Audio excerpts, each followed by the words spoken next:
आरती करूं गुरुवर की करूं सद्गुरु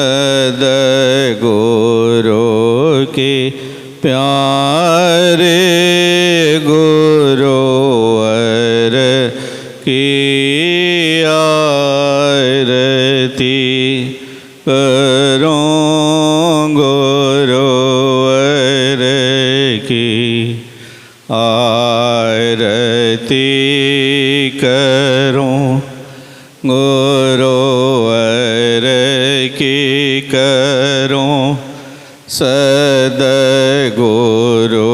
की प्यारे गुरुवर की आरती करूं गुरुवर की।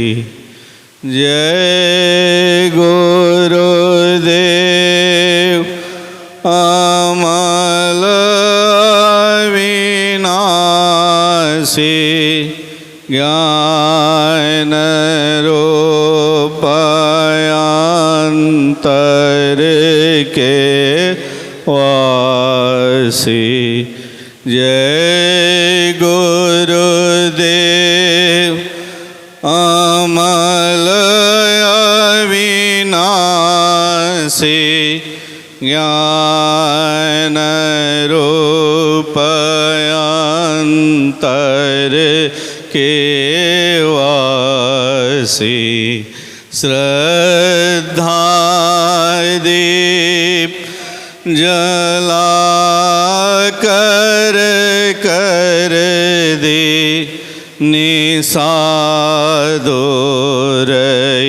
सऊर की आरती करूं गुरुवर की आरती करूं गुरुवर की करूं सद्गुरु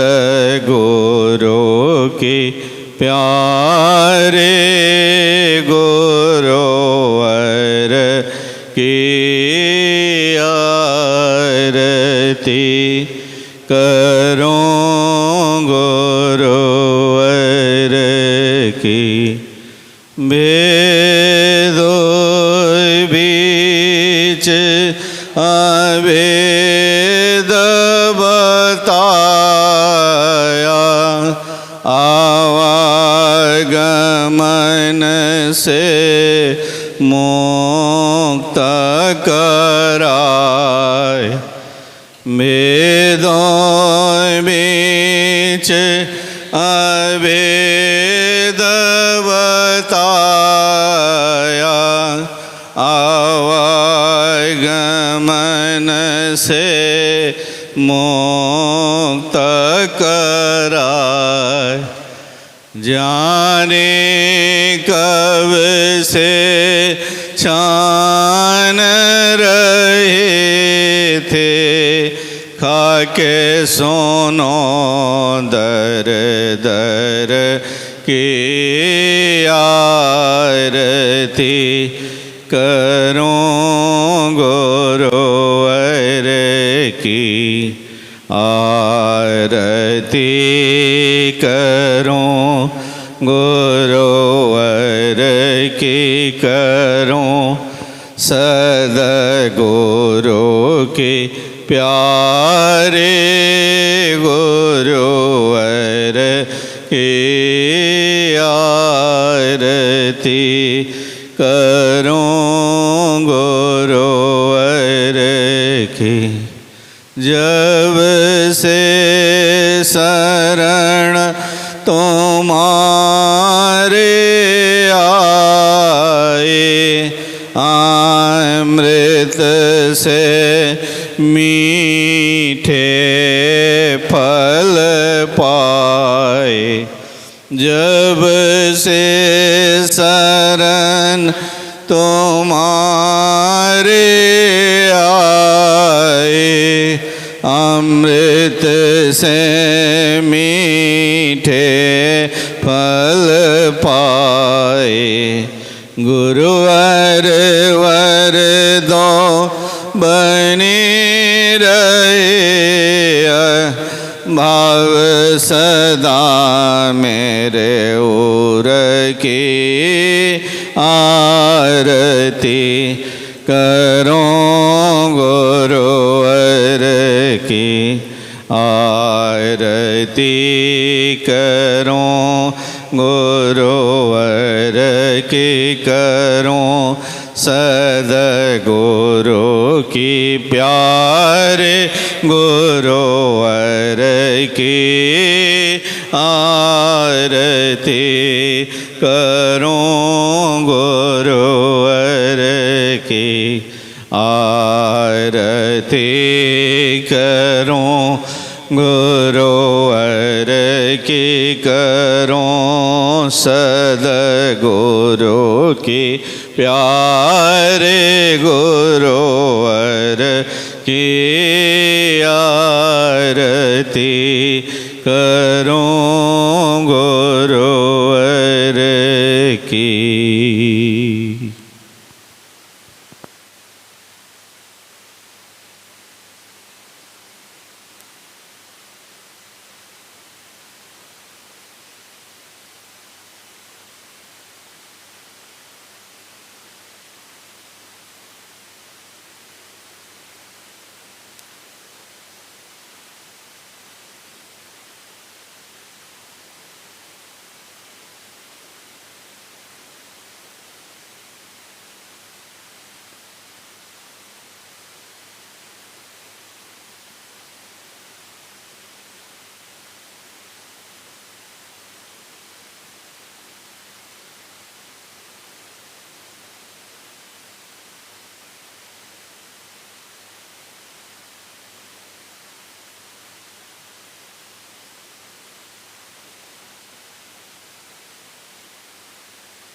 हेलो,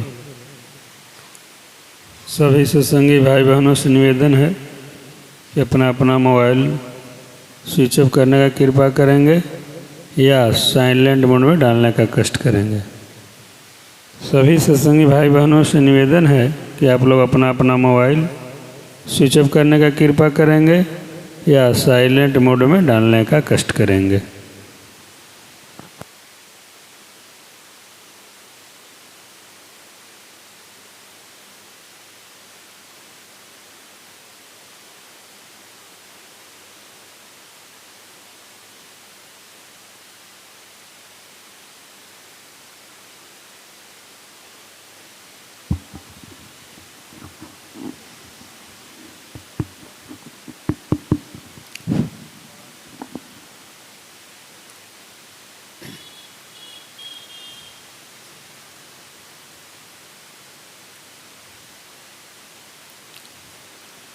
गुरु ब्रह्मा गुरु विष्णु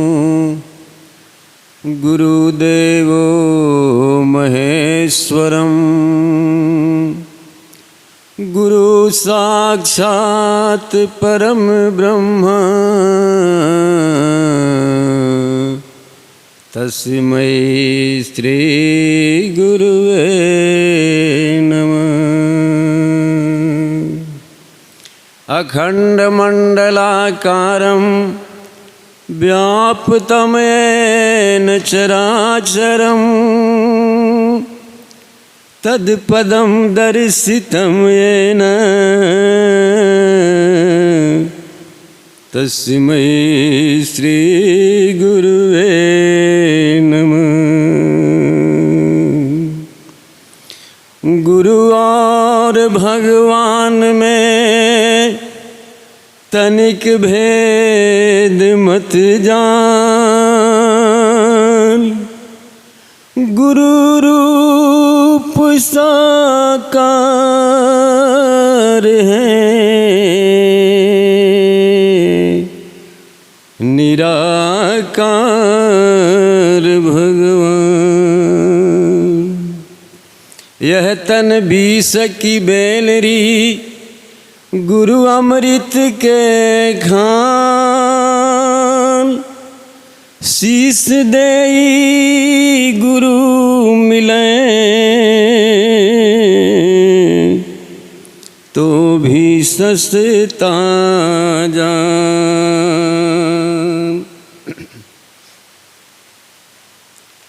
नैना न बाटिया बिछावल सेवारी, आजहू नया श्री राम राम। भूल गए कैधो सेवरी झोपड़िया,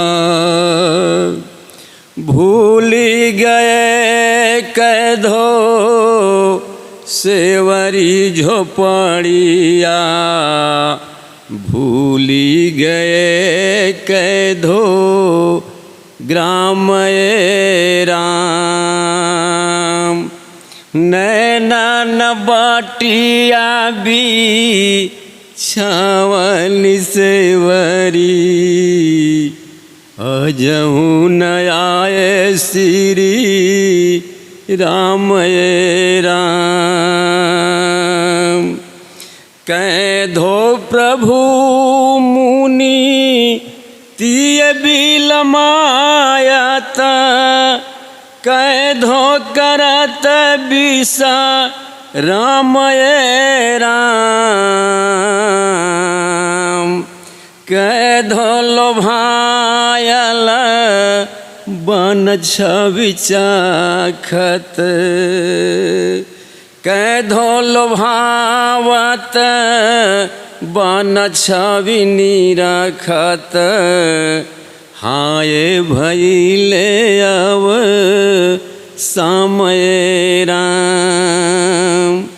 नैनन बटिया भी छवल सेवरी, अजहू नया श्री राम राम। रच के बिछावली पात बिछावन, सो गईले मुरु झाइए राम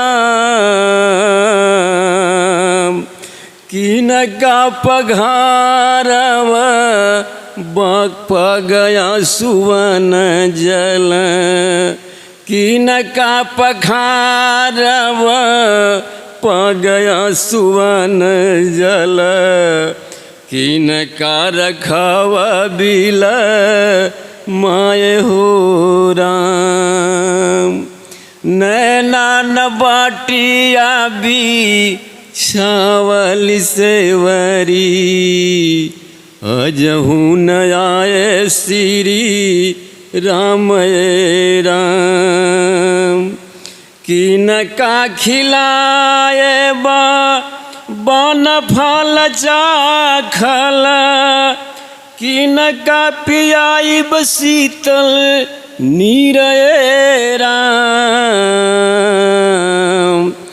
बीजना बयार का रव के करा हम बीजना बयार का रब के करा हम जियरा धरे नहीं धीरे राम नैना न बाटिया भी छावली सेवरी अजहू न आए श्री राम राम फिर से सगुनावा बिचारे बभानावा कहाँ अटकल मोरा राम राम प्रेमानंद जी बन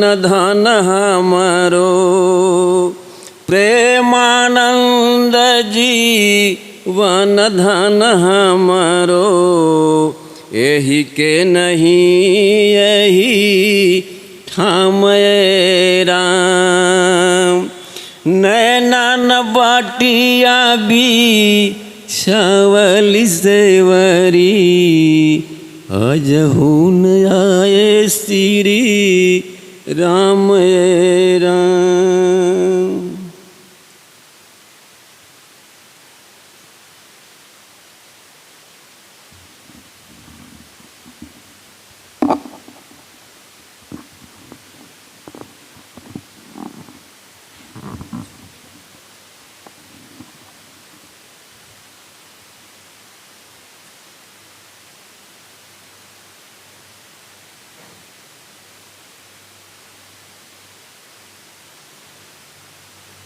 गुरु को सर पर राखिए चलिए आज्ञा मान कहत कबीर तादास को तीन लोक भयना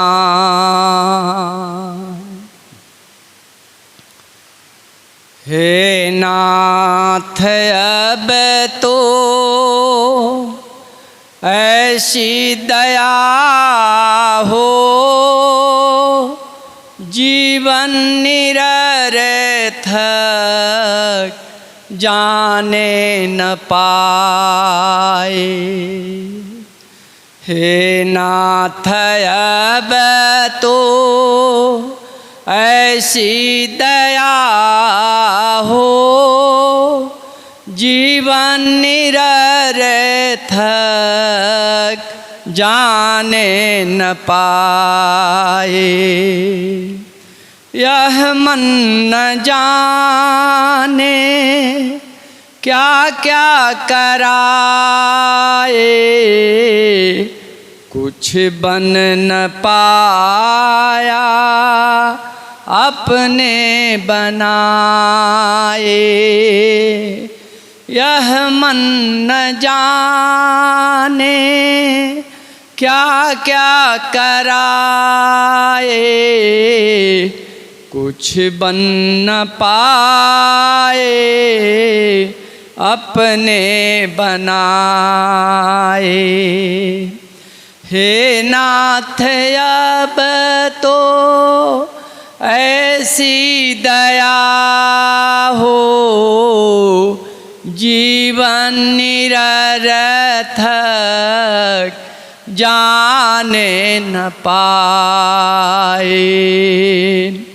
संसार में ही आसक्त रह कर दिन रात अपने मतलब की ही कह कर, संसार में ही आसक्त रह कर दिन रात अपने मतलब की ही कह कर, सुख के लिए लाखों दुख सह कर ये दिल अभी तक यूं ही बिताए। सुख के लिए लाखों दुख सह कर ये दिल अभी तक यूं ही बिताए। हे नाथ अब तो ऐसी दया हो, जीवन निरर्थक जाने न पाए। ऐसा जगा दो फिर सो न पाऊं, हम अपने कुनी से काम प्रेमी बनाऊं।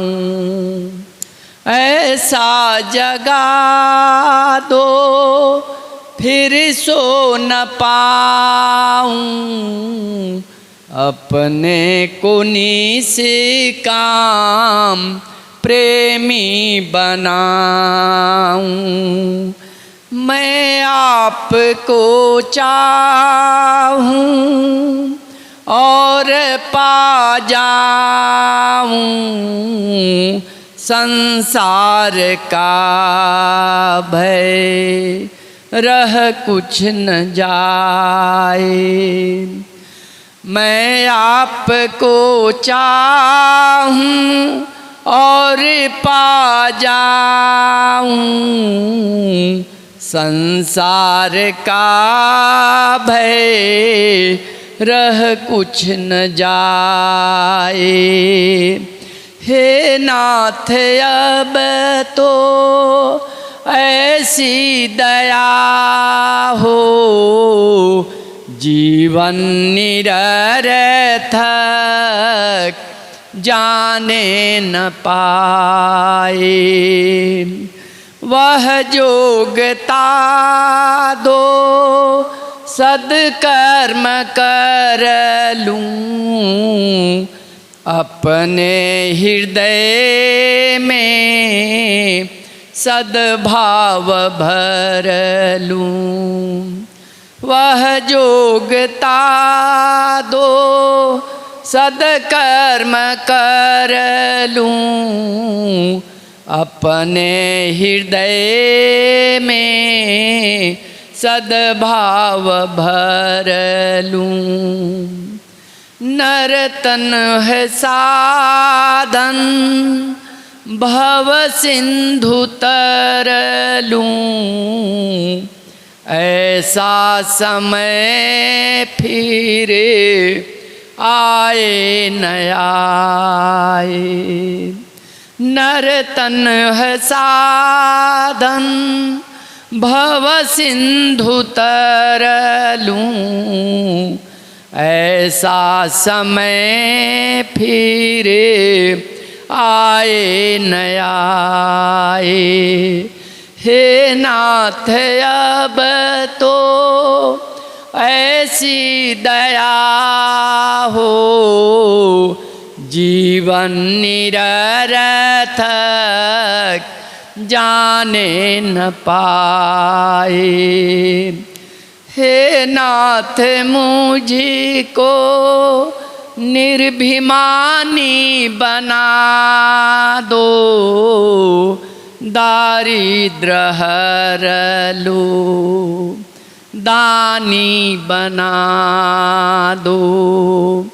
हे नाथ मुझको निर्भिमानी बना दो, दारिद्र हर लो दानी बना दो। आनंद में निशानी बना दो, मैं हूँ तुम्हारी आशा लगाए। आनंद में निशानी बना दो, मैं हूँ तुम्हारी आशा लगाए। हे नाथ मुझको निर्भिमानी बना दो, दारिद्र हर लो दानी बना दो। हे नाथ अब तो ऐसी दया हो, जीवन निरर्थक जाने न पाए। श्री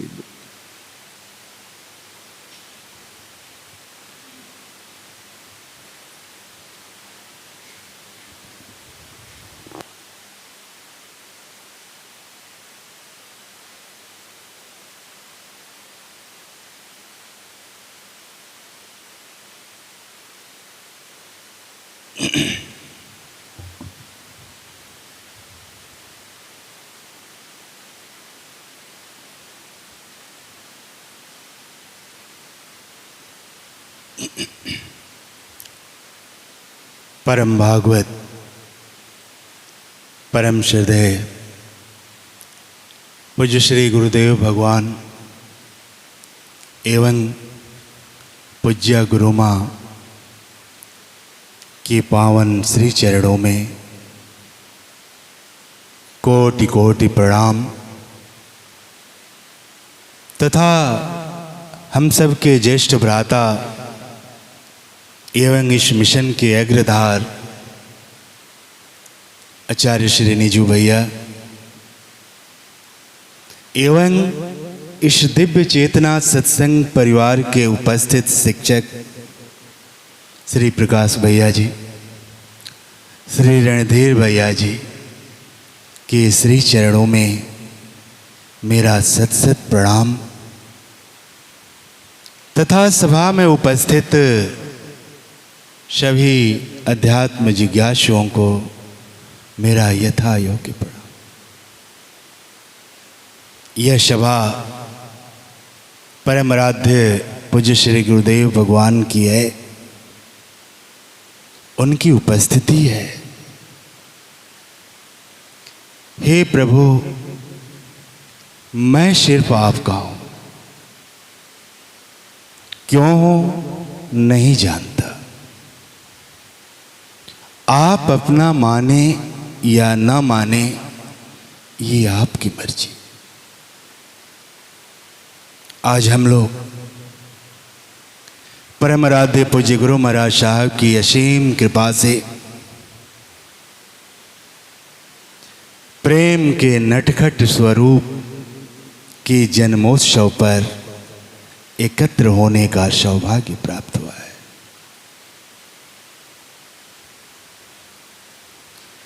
परम आराध्य कहा करते थे कि वैसे तो हर जीवन का अंतिम लक्ष्य ही प्रेम होता है,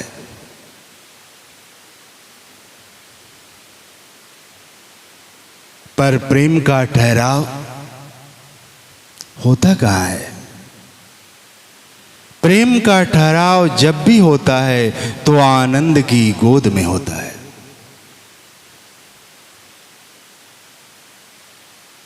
जिस आनंद की गोद में प्रेम का ठहराव होता है वो आनंद कैसे नसीब होता है? तो आनंद तो मृत्यु के बाद ही नसीब होता है। जिस मृत्यु के लिए महात्मा कबीर साहब कहते हैं कि जा मरने से जग डरे मोहि बड़ा आनंद, अरे कब मरियो कब पायो पूर्ण परमानंद। और जो पूर्ण आनंद की जो प्राप्ति होती है ना, तो मृत्यु के बाद ही नसीब होती है।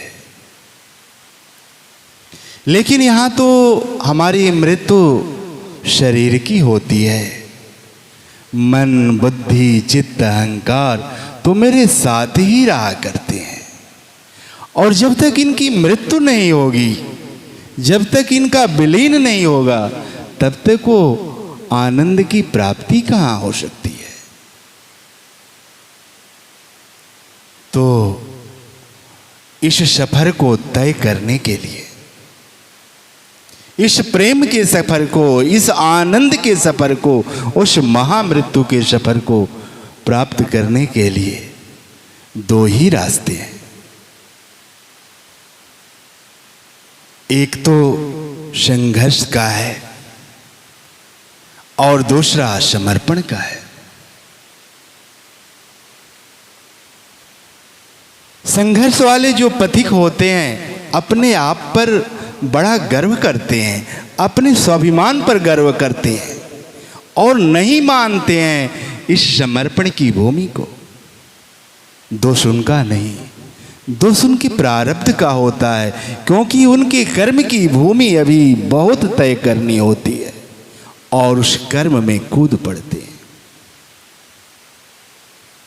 लेकिन एक नजर अगर वो समर्पण वाले पथिकों पर पड़ती है तो उनके जीवन में जो अभाव दिखता है ना, जो एक समर्पित पथिक होता है उसके जीवन में अभाव दिखना स्वाभाविक है, क्योंकि ये पथ ही ऐसा होता है। यूं समझे कि जैसे जल ऊपर से नीचे ढरकता है, ठीक ऐसे ही दुख का और अभाव का जो ठहराव है, जो झुकाव है ना, नीचे की तरफ उस समर्पित पथिकों की तरफ ही पड़ती है। जो समर्पित पथिक होता है, जो समर्पित साधक होता है, सदैव दुखी रहता है, सदैव व्यथित रहता है, सदैव घायल रहता है, अभावग्रस्त रहता है। अभाव की चोट से वो हमेशा चोटित रहा करता है। लेकिन जो संघर्ष का पथिक है उसको निकम्मा समझता है। समझदारी उसकी यहीं पर बदल जाती है। वो इस पथिक को निकम्मा समझता है, कामचोर समझता है। लेकिन इसकी समझदारी क्या होती है?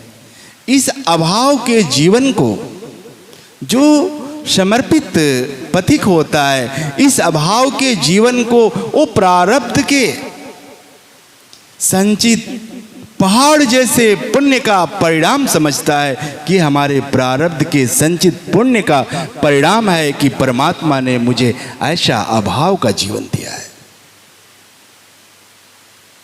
लेकिन ये समझदारी जो संघर्ष का पथिक होता है कहता है कि ये पुरुषार्थ का फिसलन है, इसका ये निकम्मा है, ये पुरुषार्थ से फिसल चुका है। लेकिन जो संघर्ष का पथिक होता है चलता तो है आनंद की तरफ, उसके हर कार्य उस आनंद की प्राप्ति के लिए ही होते हैं, लेकिन आनंद के दरवाजे तक तो पहुंच जाता है लेकिन उसके अंदर प्रवेश नहीं कर पाता है, क्योंकि प्रकृति को लांग ही नहीं पाता है। सुख की भूमि में जाके ठहर जाता है और एक दिन जब उसके सुख का सूर्यास्त होता है तो अगला जीवन दुखोदय माला लेकर तैयार रहता है उसके गले में धारण करने के लिए। यही होता है संघर्ष के पथिकों के साथ। वो सुख में तो अपना पूरा जीवन व्यतीत कर देते हैं, लेकिन जो ही उनके सुख का सूर्यास्त होता है ना, तो जब भी अगला उदय होता है तो दुखोदय के साथ होता है। अगला जब सूर्य का उदय होता है तो दुखोदय के स्वरूप में होता है। दुखोदय का माला लेकर उसके गले में डालने के लिए वो तैयार रहता है। अनेक भोग योनियों में जाने के लिए विवश होता है, क्योंकि वो समर्पित जीवन को स्वीकार नहीं कर पाता है। लेकिन जो समर्पित पथित होता है, जो समर्पित साधक होता है, हर अवस्था में खुश रहता है और खुश रहते रहते, क्योंकि वो एक आनंद की भूमि में रहता है जहाँ से उसका झुकाव होता है। भले ही वो सुख की भूमि में जाता है, सुख से आनंद में जाके ठहरता है, लेकिन जब भी उसका सूर्यास्त होता है, तो जब भी पुनः सूर्योदय होता है, तो वो दुखोदय के साथ नहीं, जबकि आनंद के साथ होता है, आनंद के साथ होता है। और वो उसका हर जीवन में बसंत आ जाता है, बसंत आ जाता है, बहारों से बहारित हो जाता है। अगला जीवन भी उसके बसंतों से बहारित हो जाता है। देखते हैं कि जब प्रकृति में बसंत आता है, पतझड़ आता है, तो पुराने पत्ते झड़ना शुरू कर देते हैं। जब पत्ते झड़ना शुरू कर देते हैं तो वृक्ष अपने आप को हल्का महसूस करता है, बड़ा खुश होता है। लेकिन उस वृक्ष के साथ कुछ ऐसे पुराने प्रौढ़ पत्ते होते हैं जो उसका साथ नहीं छोड़ते हैं। अगर वो पत्ते साथ छोड़ देते तो वृक्ष का अस्तित्व ही समाप्त हो जाता। लेकिन वो जो पुराने पत्ते हैं ना, उसका साथ तब तक नहीं छोड़ते हैं जब तक उस वृक्ष के अंदर कोमल कोमल नवल पत्ते निकलना शुरू न कर दे। जब वो पत्ते नवल होते हैं, कोमल होते हैं, तो उस वृक्ष को आनंदित करते हैं, हल्के होते हैं, क्योंकि उन्हें जन्म देने की शक्ति नहीं होती है। लेकिन वही पत्ते जब युवा होते हैं ना, तो और जन्म देने की प्रवृत्ति पैदा हो जाती है, जन्म देना शुरू करते हैं, उन पत्तों को और जन्म देना शुरू करते हैं। धीरे धीरे उन पत्तों के बोझ से वो पेड़ दबने लगता है, वो सुख धीरे धीरे कम होना शुरू हो जाता है। और वहीं पत्ते जब प्रौढ़ हो जाते हैं ना, और बोझित कर देते हैं, तो जो ही वो पत्ते प्रौढ़ होना शुरू करते हैं, तो जो पहले के जो 2-4 पत्ते उस वृक्ष के साथ होते हैं, वो अपना साथ छोड़ देते हैं, क्योंकि अब तो उन वृक्षों के लिए वो प्रौढ़ पत्ते तैयार हो चुके हैं साथ देने के लिए। ठीक यही होता है इस अध्यात्म के जगत में भी। जब भी हमारे अंदर गुरु की सानिध्यता की प्रगाढ़ छाती है, गुरु के प्रेम की जो प्रगाढ़ता हमारे अंदर बरसती है, तो हमारे अंदर भी बसंत आ जाता है, पतझड़ आ जाता है। जो विचार होते हैं ना, जो विकार होते हैं ना, जो विषय होते हैं, जो वासनाएं होती हैं, ये पत्ते तो हैं हमारे इस जीवन के। वो पत्ते झड़ना शुरू कर देते हैं, झड़ते झड़ते हल्का हो जाते हैं। लेकिन इस जीवन के साथ वो कुछ विचार के जो पत्ते हैं वो नहीं झड़ पाते हैं, जिससे इस जीवन का अस्तित्व बरकरार रहता है। वो विचार इस जीवन को जीवित रखता है। कुछ समय काल तक रहने के बाद इस जीवन के अंदर भी एक परिवर्तन आता है, और इस जीवन में भी नए नए विचार पैदा करना शुरू हो जाते हैं। और वो विचार शुरू में तो हमें आनंदित देते हैं, हमें प्रसन्नता देते हैं, और उन विचारों के साथ हम खेलना शुरू करते हैं। लेकिन यही विचार जब युवा होना शुरू करते हैं ना, अन्य तमाम विचारों को जन्म देना शुरू कर देते हैं। अब यहां से हमारा जीवन बोझित होना शुरू हो जाता है, बोझ होना शुरू हो जाता है, और ये सिलसिला उन विचारों की प्रौढ़ा तक ले जाती है जो हमें एकदम घायल कर देता है, जीवन से त्रसित कर देता है। और इस जीवन के जो कुछ विचार पहले लगे हुए थे अब वो झड़ जाते हैं। अब हमारे पास कोई चारा नहीं बचता है, क्या करें? पुनः प्रार्थना करते हैं, हे प्रभु रक्षा करो। आपने जो हमारे जीवन में बसंत लाया था वो बसंत खो गया है, पुनः विचारों से भर गए हैं। पुनः एक बार बसंत ला दो प्रभु। जब आर्त हृदय से प्रार्थना होती है तो गुरु का जो स्वरूप होता है उमड़ पड़ता है प्रेम के लिए, और वो प्रेम की वर्षा करके हमारे जीवन में भी वो वसंत ला देता है, जहाँ से हम पुनः इस पथ पर चलना शुरू करते हैं। ये सिलसिला अनवरत चढ़ता रहता है, कभी उतार आता है, कभी चढ़ाव आता है, कभी जीवन में पतझड़ आता है, कभी जीवन में बसंत आता है, तो कभी जीवन में उन प्रौढ़ पत्तों के बोझ से बोझित हो जाते हैं। ये सिलसिला चलता रहता है। ये कब तक चलता रहेगा? गुरु महाराज साहब कहते हैं कि ये सफर, प्रेम तो पैदा हो जाता है, लेकिन प्रेम की क्या प्रगाढ़ता है।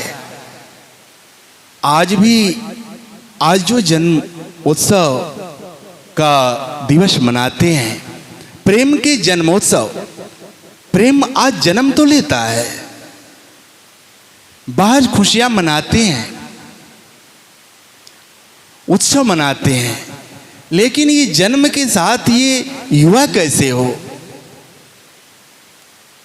ये प्रेम हमारे अंदर जो बाहर हम उत्सवों के रूप में मनाते हैं, बाहर जो हम खुशियों के रूप में मनाते हैं, ये प्रेम हमारे अंदर कैसे प्रवेश करे? ये सत्य है कि भले ही हमारा जन्म प्रेम में हो, लेकिन मृत्यु भी हमारी प्रेम की भूमि में ही हो। लेकिन दुर्भाग्य है इस जीवन का कि जन्म तो होता है प्रेम में, लेकिन मृत्यु हमारी प्रेम में नहीं हो पाती है। युवा अवस्था आते आते प्रेम ओ फिसल जाता है, प्रेम एक वासना तक ठहर जाता है, एक विषय बन के रह जाता है। लेकिन पुरुषार्थ हमारा क्या होना चाहिए? ये प्रेम युवा अवस्था में तो हमारे अंदर प्रवेश कर जाए, लेकिन प्रौढ़ा अवस्था में तो हम प्रेममय ही हो जाए, प्रेम की स्वरूप हो जाए। यही हमारा पुरुषार्थ कहता है, यही हमारे जीवन का लक्ष्य कहता है। लेकिन दुर्भाग्य है इस जीवन का, इस सफर में हम पूरे चल नहीं पाते हैं। यही पाठ हम सबके आराध्य पूज्य गुरुदेव भगवान पढ़ाया करते। आज ही इसी पाठ को पढ़ने के लिए इस प्रेमोत्सव के जन्मोत्सव पर हम लोग एकत्र हुए हैं, क्योंकि हम लोग तो हैं इस पार, और प्रेम की जो गोद है, जो प्रेम की मातृ रूपेण गोद है, उस पार है। लेकिन बीच में क्या है? तो यही संसार है। कैसे हम अपने माँ की गोद में पहुँचे, कैसे उस प्रेम की गोद में पहुँचे, कैसे उस आनंद की गोद में पहुँचे? यही तो हमारा पुरुषार्थ है।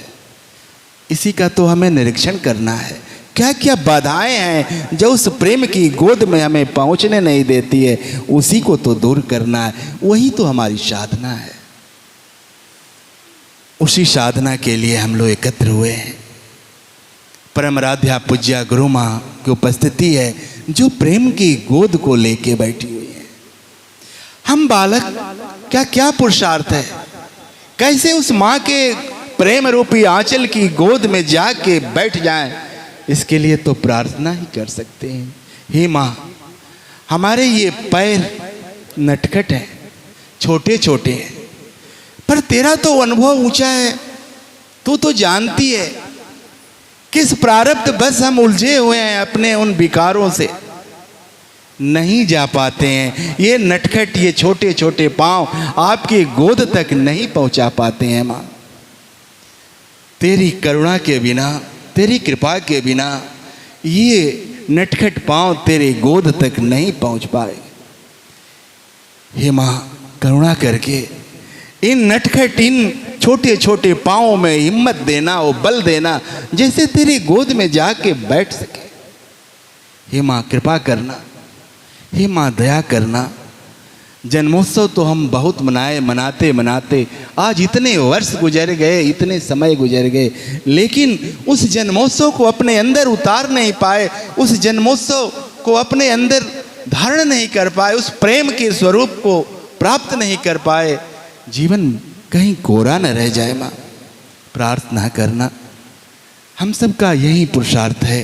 हे माँ, तेरा बिरध है कृपा करना, और आज तो तू कृपा करेगी ही, और इन बालकों की झोली अवश्य भरेगी। ऐसे प्रार्थना के साथ आज हम अपने परम आराध्य पूज्य गुरुदेव भगवान के श्री चरणों में बारंबार प्रणाम करते हैं। परम श्रद्धेया पूज्य गुरु माँ के भी चरणों में प्रार्थना करते हैं, श्रद्धेय भैया जी के भी चरणों में प्रार्थना करते हैं। हे प्रभु, हम सबको स्वीकार कर लो, जैसे भी हैं तैसे तुम्हारे हैं प्रभु। कहाँ जाएंगे, कोई आसरा नहीं दिखता है। स्वीकार कर लो माँ, स्वीकार कर लो। हम सब की अगर गुनाहों पर निगाह रखोगी तो एक कदम चल नहीं पा सकते, क्योंकि गुनाहों से भरा है ये जीवन। केवल तेरी कृपा की आवश्यकता है। हो सकता है तेरी कृपा से, तेरी कृपा के आगे गुनाह हल्का हो जाए। जब हम अपने गुनाहों को देखते हैं तो पहाड़ भी छोटा लगता है, लेकिन जब आपकी कृपा को देखते हैं तो उस कृपा के आगे ये पहाड़ तिनका मात्र भी नहीं दिखता है। हे माँ, उसी कृपा के आगे ये बिलखता हुआ संदेश, बिलखता हुआ ये पुकार आपके चरणों में अर्पित है। हे माँ, स्वीकार कर लेना। ओम शांति।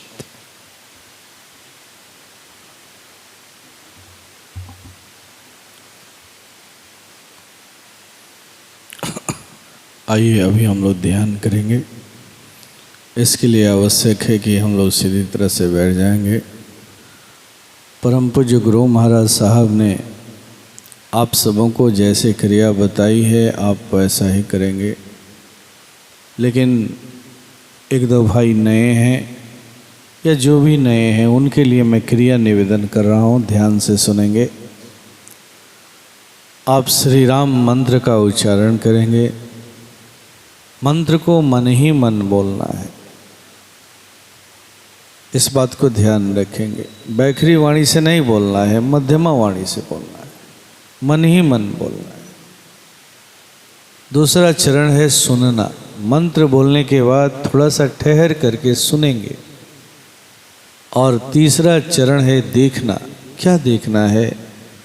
तो मंत्र को बोलने सुनने से आपके अंदर में जो स्पंदन पैदा हो रहा है, जो तरंग पैदा हो रहा है, उसी को अनुभव करना है, देखना है, गौर करना है। देखने का मतलब आंखें खोल के नहीं देखना, ऐसे करेंगे तो कुछ दिखाई भी नहीं देगा। उसको अनुभव करना। तरंग को देखा नहीं जा सकता है, अनुभूति किया जाता है, अनुभव किया जाता है। तो आप जो कुछ भी हो रहा है उसे देखने की क्रिया करेंगे, मन के आँखों से देखने की क्रिया। और देखते देखते एक समय आएगा, देखत तुम ही हो जाई, आप भी वही हो जाएंगे जो वो है, जो हमारा प्रभु है, जो उस मंत्र में हमारा प्रभु है। प्रभु की ऊर्जा है, गुरु की ऊर्जा है। आप भी वही हो जाएंगे जो वो है। बस क्रिया इतनी सी ही है। इसके पहले एक गुरुवंदना होगी, जैसे ही गुरुवंदना समाप्त हो जाए मौन होकर के इस क्रिया को करेंगे, इस साधना को। ओम शांति।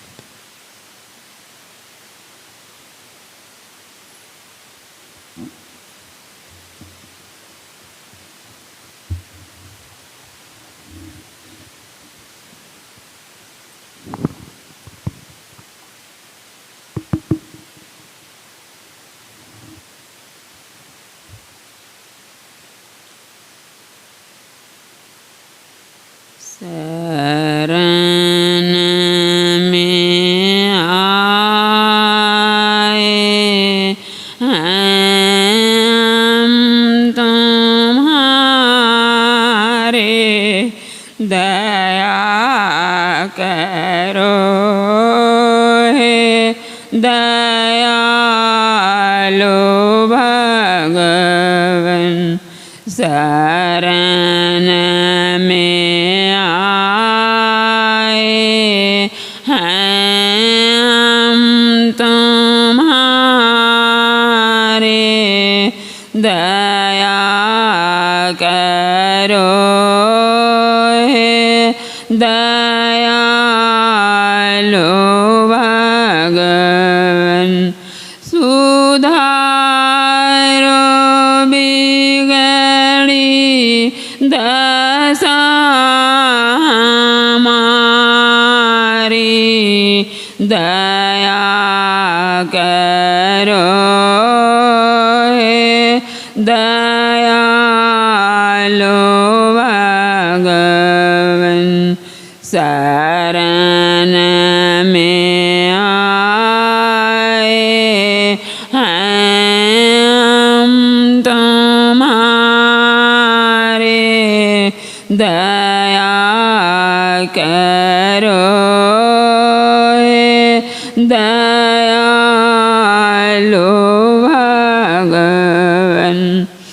नाम में बल है, नाम में शक्ति, नाम में साधन, नाम में भक्ति।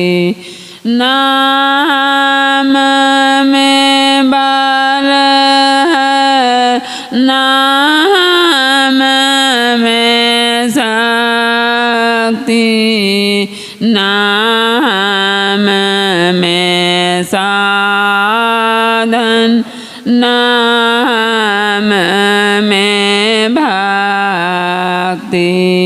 तुम्हारे दर के हैं हम भिखारी, दया करो हे दयालु भगवन। शरण में आए हम तुम्हारे, दया करो हे दयालु भगवन। जो तुम पिता हो तो मैं हूँ बालक, जो तुम हो स्वामी तो मैं हूँ सेवक। जो तुम पिता हो तो मैं हूँ बालक, जो तुम हो स्वामी तो मैं हूँ सेवक। जो तुम हो ठाकुर तो मैं पुजारी, दया दयालु भगवन शरण में आए हैं हम तुम्हारे, दया करो हे दयालु भगवन। जो हम भले हों तो भी तुम्हारे, जो हम बुरे हों तो भी तुम्हारे, जो हम भले हों तो भी तुम्हारे, जो हम बुरे हों तो भी तुम्हारे, तुम्हारे होकर रहें भिखारी, दया करो हे दयालु भगवन शरण में आए हैं हम तुम्हारे, दया करो हे दयालु भगवन। सुधारो बिगड़ी दशा हमारी, दया करो हे दयालु भगवन।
भगवान मेरी साधना सफल होने दो गुरु निज चरण की आराधना सफल होने दो गुरु निज चरण की आराधना भगवान मेरी साधना मैं नगर घर घर फिरा ठोकरें खा के गिरा मैं नगर घर घर फिरा ठोकरें खा के गिरा अंत में आया तुम्हारे पास मैं निर्धन बना भगवान मेरी साधना सफल होने दो गुरु निज चरण की आराधना जल रहा हूँ ताप से और वेदना की साप से जल रहा हूँ ताप से और वेदना की साप से अब न भव की ग्रंथि से करुणे से मुझको बांधना भगवान मेरी साधना सफल होने दो गुरु निज चरण की आराधना सफल होने दो गुरु निज चरण की आराधना।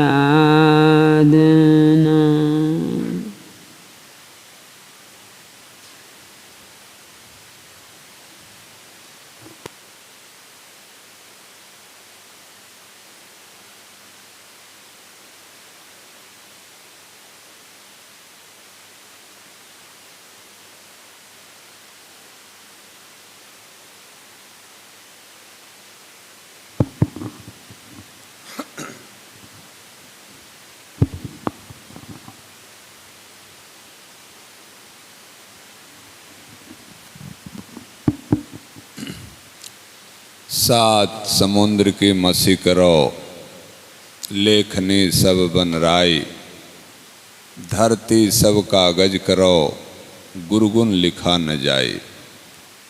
ऐसे परम समर्थ गुरु महाराज के चरणों में बारंबार प्रणाम है एवं करुणामयी दया के सागर माता जी के चरणों में भी बारंबार प्रणाम है एवं इस दिव्य चेतना सत्संग के कलाचार्य पूज्य भैया जी के चरणों में भी बारंबार प्रणाम है एवं उनके पंक्ति में बैठे इस दिव्य चेतना सत्संग के उपदेशक बिंद को भी हमारे तरफ से बारंबार प्रणाम है एवं इस सभा में उपस्थित तमाम भक्तजन को भी मेरा प्रणाम है। आज बहुत ही शुभ अवसर हम सभी साधकों के लिए आया है। कितना पवित्र संयोग बना है। जन्माष्टमी का त्यौहार भी चल रहा है और इसी शुभ बेला में शुभ मुहूर्त में हमारे परम पूज्य गुरु महाराज का इस आश्रम में प्रवेश हुआ था। हम लोग उस अतीत पर जरा सा विचार करके देखें कि इससे बड़ा हम साधकों के लिए और खुशी का कोई दिन हो ही नहीं सकता। इसलिए मैं इस बात को आज रिपीट कर रहा हूँ। चूँकि स्थापना दिवस की बात है, थोड़ी सी इस आश्रम की चर्चा तो होनी ही चाहिए। उस समय की बात है, इसी जगह पर मुरारी जी के यहाँ सत्संग का कार्यक्रम चल रहा था।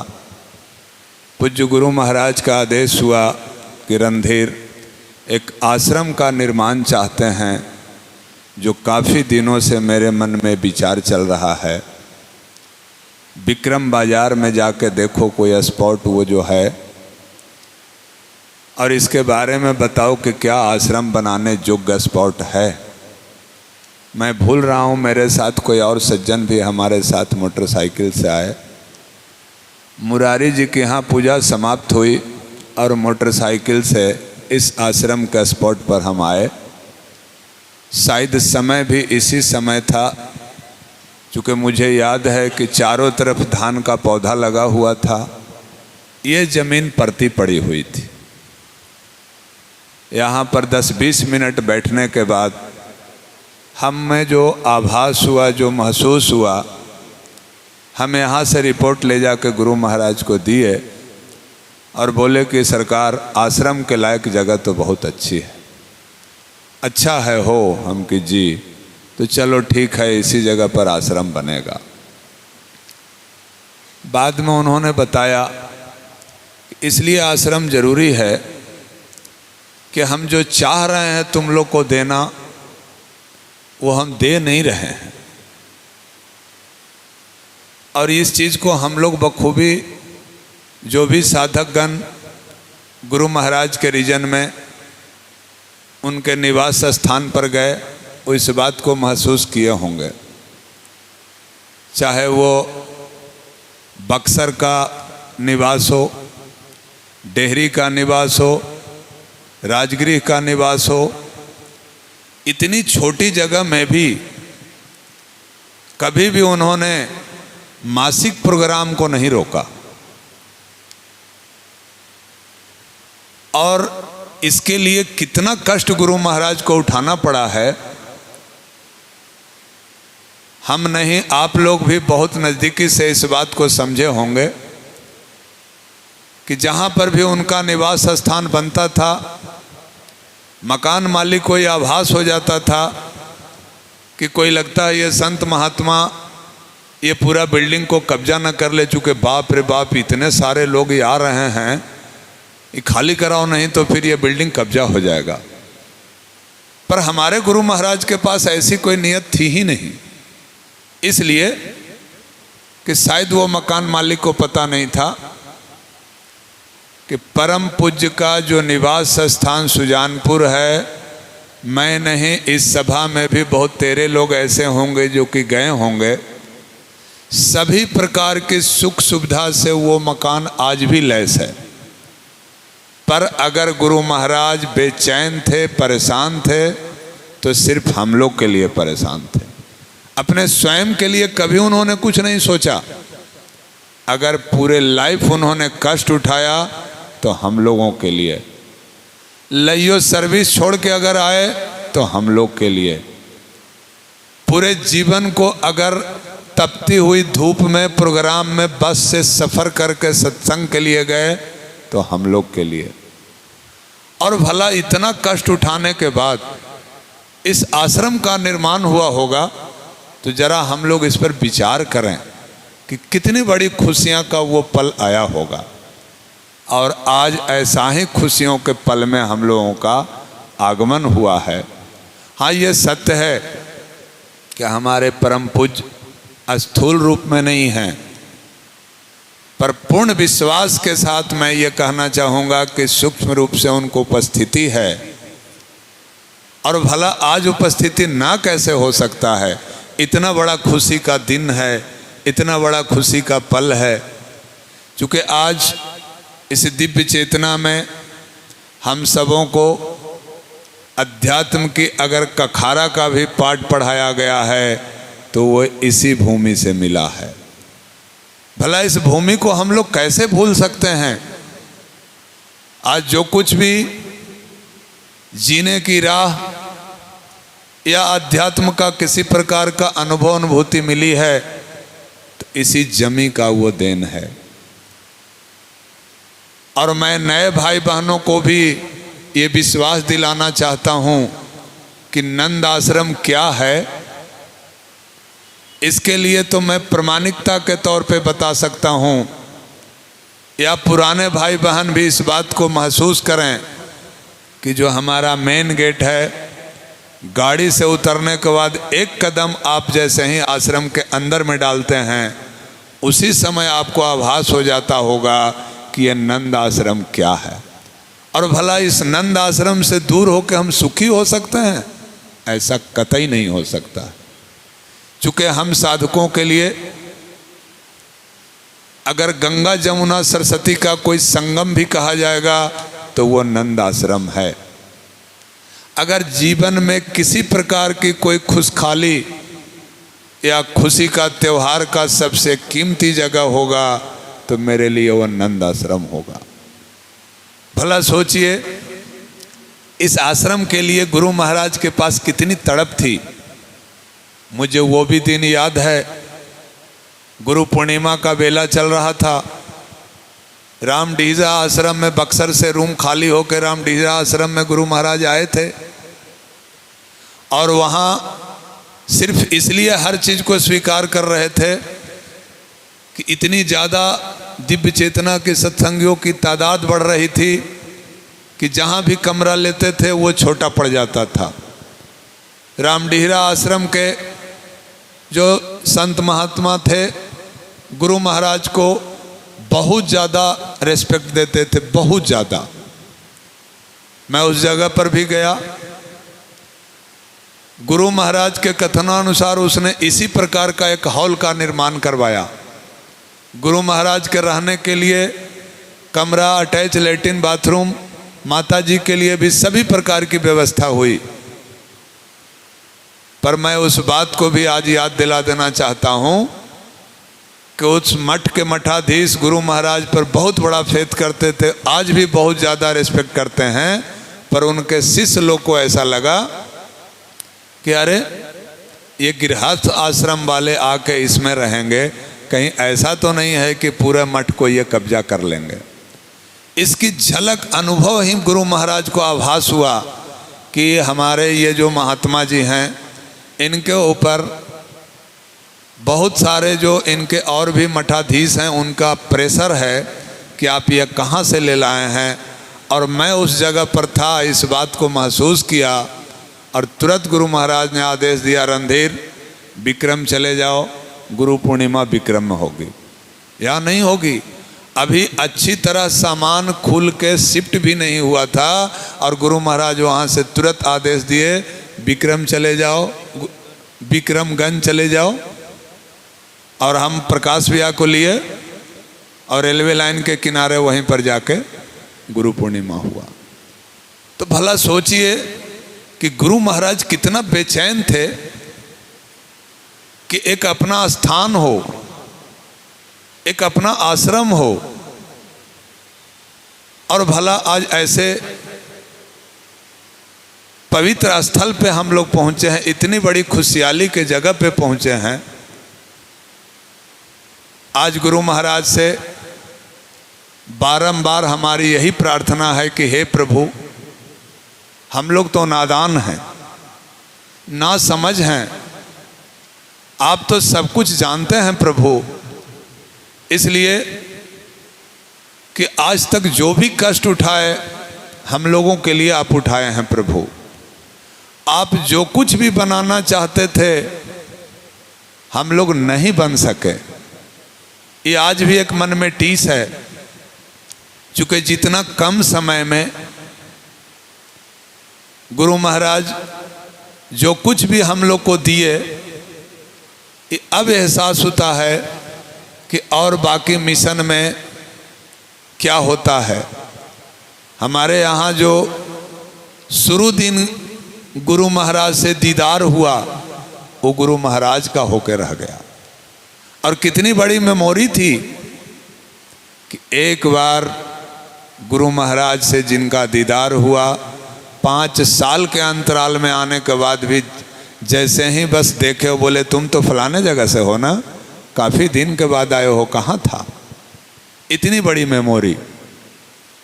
दूसरी बात, कितना देर गुरु महाराज सोते थे आज तक मुझे पता नहीं चला, चूँकि उनके साथ कुछ समय बिताने के बाद भी आज तक हम नहीं ये देख पाए कि गुरु महाराज सोते कितना देर हैं। चाहे वो राजगीर का प्रवास हो, उसमें भी 1 हफ्ता साथ में रहे, हमारे यहाँ भी निवास पर रहे। जब भी मैं चाहा कि इनका गंजी जांघिया गमछी को मैं धो लूँगा, हमको उठने के पहले तो देख रहे हैं ये कपड़ा खींच के आराम से टहल रहे हैं। 2 घंटा सोते थे, 1 घंटा सोते थे, और कभी दिन में भी झपकी नहीं लेते थे। भला गुरु महाराज का ऐसा स्थापना दिवस पे हम लोग उपस्थित हुए हैं, इसलिए बारंबार गुरु महाराज से यही प्रार्थना है कि हे प्रभु, आप जो भी देना चाहे हम लोग तो ले नहीं सके, पर ये पूर्ण विश्वास है कि आप अंतर्यामी हैं प्रभु। हम लोगों की सारी कमियां को आप जानते हैं और भूल करना हम लोगों का स्वभाव है, इसलिए आपके चरणों में बारंबार यही निवेदन है प्रभु कि हम सभी सत्संगी भाइयों पर अपनी अहेतु कृपा बनाए रखें। और ऐसा उम्मीद है कि आप इस बात को मानेंगे प्रभु, क्योंकि गलती करना हम लोगों का स्वभाव है। ओम शांति।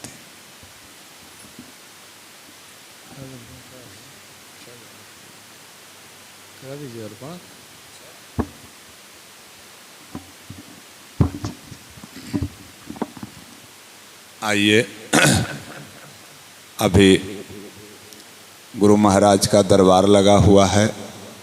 आइए हम लोग उनसे ये प्रार्थना करें कि हे महाप्रभु, जो कुछ भी हम लोग से बन सका है आपके श्री चरणों में निवेदित है, इसे स्वीकार करें और हम सभी सत्संगी भाई बहनों पर अपने हेतु कृपा बनाए रखें।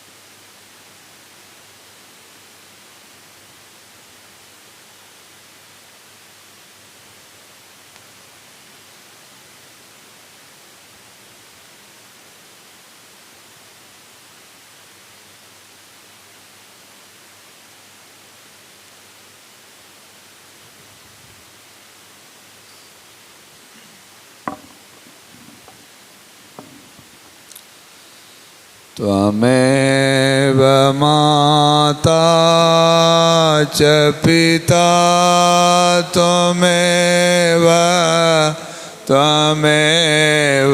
बन्धु च सखा त्वमेव विद्या द्रविणं त्वमेव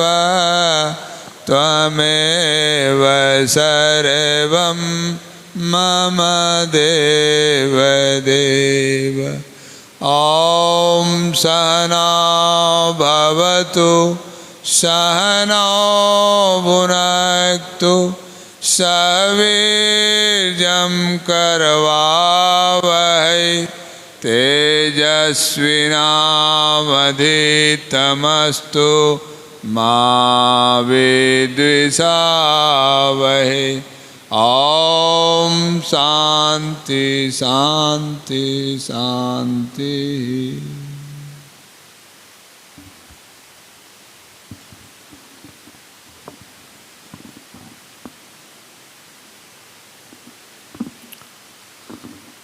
हम लोगों का अभी मन शांत है और शांत मन से हम लोग जो भी प्रार्थना करेंगे परम पूज्य गुरुदेव ने कहा है कि मैं उसे स्वीकार करूँगा, वो स्वीकार होगी।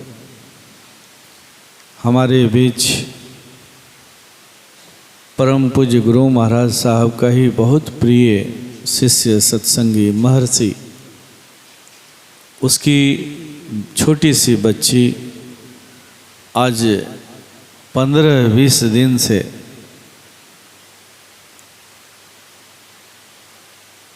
किसी क्रॉनिक बीमारी का शिकार है। मैं व्हाट्सएप पर भी बार बार उसके लिए प्रार्थना करता रहा, आप लोगों को भी प्रेरित करता रहा। अभी वो बम्बई में है, कैंसर की संभावना बताई जा रही है। आइए उस बच्ची के लिए, क्योंकि कोई भी सत्संगी परिवार जब खुशहाल होता है, सुखी होता है, तो सत्संग को भी खुशी मिलती है। आइए उस बच्ची के लिए विशेष रूप से प्रार्थना करते हैं। रोज वो लड़का पूज्य गुरु माँ के पास फ़ोन करता है, डेली का रिपोर्ट देता है कि माँ आज ऐसे हुआ, आज ऐसे हुआ, मेरे पास भी करवा। हम लोग का भी दायित्व बनता है कि ऐसे, अभी तक उसका विश्वास अपने गुरु पर इतना गहरा है, इतनी विपरीत परिस्थिति में होते हुए भी अपना संपर्क को बनाए रहता है।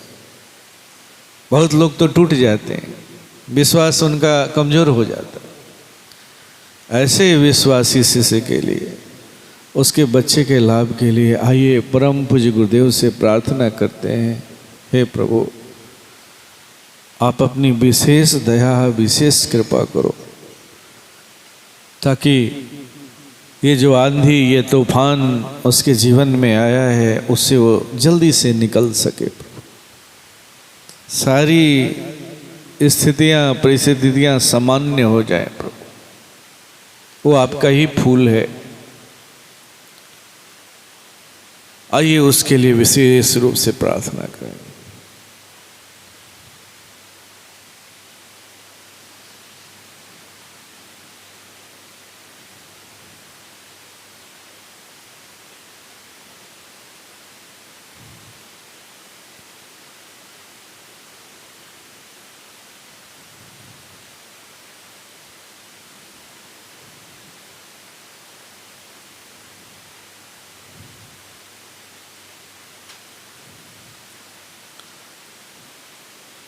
बस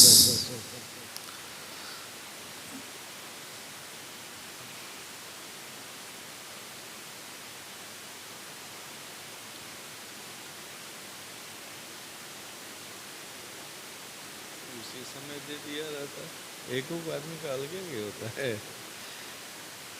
रत्नी के विनोद कुमार जी के पिता काफ़ी बीमार हैं, अस्वस्थ हैं। आइए इनके लिए भी, तुम्हारे पिता हैं, इनके लिए भी प्रार्थना करें। ये भी समय समय पर आश्रम पर जब भी कार्यक्रम होता है आकर के भोजनालय में अपना काफ़ी सहयोग देते हैं, एक दिन पहले ही चले आते।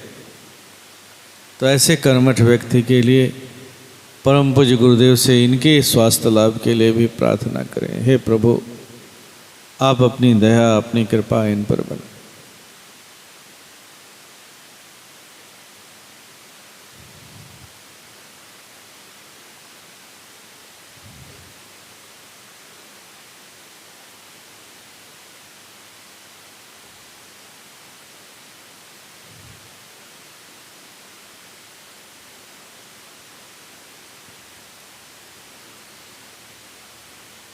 बस